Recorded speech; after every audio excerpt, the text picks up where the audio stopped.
Bijapur today news live.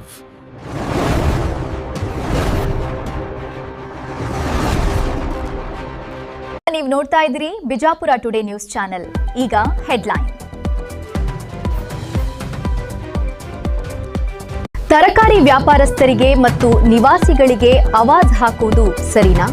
ಸುಮಾರು ವರ್ಷಗಳಿಂದ ಎಂಜಿವಿಸಿ college ಹತ್ತಿರ ತರಕಾರಿ ಮಾರಾಟ ಮಾಡಲಾಗ್ತಿದೆ. ಇಲ್ಲಿ ವ್ಯಾಪಾರ ಕೂಡ ಚೆನ್ನಾಗಿ ನಡೆಯುತ್ತೆ. ಇಲ್ಲಿ 3-4 ಬಡಾವಣೆ ನಿವಾಸಿಗಳು ಬಂದು ಖರೀದಿಸೋದ್ರಿಂದ ವ್ಯಾಪಾರಕ್ಕೆ ಭರ್ಜರಿ ರೆಸ್ಪಾನ್ಸ್ ಇದೆ ಎಂಬುದು ವ್ಯಾಪಾರಸ್ಥರ ಅನಿಸಿಕೆ. ವ್ಯಾಪಾರ ಕಡಿಮೆ ಐತ್ರಿ ಸರ್, ಇಲ್ಲಿ ವ್ಯಾಪಾರ ಆಗೋದಿಲ್ಲ. ತಂದ ಮಾಲ ವೇಸ್ಟ್ ಆಗತ್ರಿ. ಇಲ್ಲಿ ಈಗ ಇನ್ನ ಅರ್ಧ ತಾಸನ್ಯಾಗ ಮಂದಿ ಖಾಲಿ ಆಗತ್ರಿ, ಮಾಲ್ ಉಳಿತೈತಿ. ನಾ ಇಲ್ಲಿ ಕಾಲೇಜ್ ಬೆಲೆ ವ್ಯಾಪಾರ ಚಂದ ಆಗತ್ರಿ. ಅಲ್ಲಿ ಮಂದಿ ಜನ ಜಾಸ್ತಿ ಕೊಡ್ತದ್ರಿ. ಇಲ್ಲಿ ಒಂದೇ ಏರಿಯಾದ ಮಂದಿ, ಅಲ್ಲಿ 2-3 ಏರಿಯಾದ ಮಂದಿ ಕೊಡ್ತದ್ರಿ. ಇಲ್ಲಿ ಮಾಲ್ ಯಾವ್ದು ರವಿವಾರ ದಿನ ಎಲ್ಲಾರ್ದು ಮಾಲ್ ಕುಳಿತೈತ್ರ ಜಾಸ್ತಿ. ಪಟ್ಟಣದಲ್ಲಿ ಗುರುವಾರಕ್ಕೊಮ್ಮೆ ಕೆರೆ ಹತ್ತಿರವಿರುವ ತರಕಾರಿ ಮಾರುಕಟ್ಟೆಯಲ್ಲಿ ಸಂತೆ ನಡೆದ್ರೆ ಮಿಕ್ಕಿದ ದಿನ ಬೆಳಗ್ಗೆ ಎಂಜಿವಿಸಿ ಕಾಲೇಜ್ ಹತ್ರನ ವ್ಯಾಪಾರ ನಡೆಯುತ್ತಿತ್ತು. ಆದರೆ ಕೆಲ ದಿನಗಳ ಹಿಂದೆ ಮುದ್ದೇಬಿಹಾಳದ ಹುಡ್ಕೋ ಬಡಾವಣೆಯಲ್ಲಿ ಹೊಸದಾಗಿ ಪ್ರತಿ ಭಾನುವಾರ ಸಂತೆ ಪ್ರಾರಂಭಿಸಿದ್ರು. ಇದಕ್ಕೆ ನಗರದ ಹುಡ್ಕೋ ಬಡಾವಣೆಯ ಪ್ರಮುಖ ವ್ಯಕ್ತಿಗಳು, ಸರ್ಕಾರಿ ನೌಕರರು, ಪುರಸಭೆ ಅಧಿಕಾರಿಗಳು ಮತ್ತು ಇತರರು ಸಾಕ್ಷಿಯಾದರು.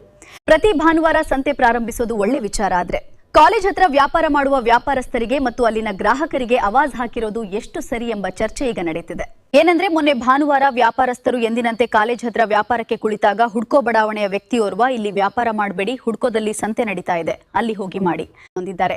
ಆಗ ಅಲ್ಲಿಯೇ ಇದ್ದ ಗ್ರಾಹಕರೊಬ್ರು ಮೊದಲಿನಿಂದ ಬೆಳ್ಳಗೆ ಇಲ್ಲೇ ವ್ಯಾಪಾರ ಮಾಡ್ತಿದ್ದಾರೆ, ಅವ್ರಿಗೆ ಯಾಕೆ ಒತ್ತಾಯ ಮಾಡ್ತೀರಿ, ಅವ್ರು ಎಲ್ಲಾದ್ರೂ ವ್ಯಾಪಾರ ಮಾಡ್ಲಿ ಬಿಡಿ ಎಂದಿದ್ದಕ್ಕೆ ಆ ವ್ಯಕ್ತಿ ಗ್ರಾಹಕನಿಗೆ ಧಮಕಿ ಹಾಕಿರುವ ಘಟನೆ ನಡೆದಿದೆ.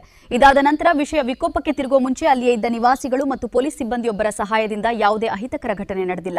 ಏನೇ ಆಗಲಿ, ಕಾಲೇಜ್ ಹತ್ತಿರ ವ್ಯಾಪಾರ ಮಾಡುವ ವ್ಯಾಪಾರಸ್ಥರಿಗೆ ಹುಡ್ಕೋಗೆ ಎತ್ತಂಗಡಿ ಮಾಡುವುದು ಮತ್ತು ಅಲ್ಲಿನ ನಾಗರಿಕರಿಗೆ ಆವಾಜ್ ಹಾಕಿರೋದು ಎಷ್ಟು ಸರಿ ಎಂಬುದು ಸಾಮಾನ್ಯ ಜನರ ಪ್ರಶ್ನೆಯಾಗಿದೆ. ಈ ಕುರಿತು ಪುರಸಭೆ ಮುಖ್ಯಾಧಿಕಾರಿ ಮಲ್ಲನಗೌಡ ಮತ್ತು ಹುಡ್ಕೋ ಪ್ರತಿಷ್ಠಿತ ನಾಗರಿಕರು ಮಧ್ಯಸ್ಥಿಕೆ ವಹಿಸಿ ಸಮಸ್ಯೆಗೆ ಇತಿ ಹಾಡಬೇಕಾಗಿದೆ. ಇಲ್ಲದಿದ್ದರೆ ಮುಂದೆ ಈ ವಿಷಯ ದೊಡ್ಡದಾಗಿ ವಿಕೋಪಕ್ಕೆ ತಿರುಗಬಹುದು.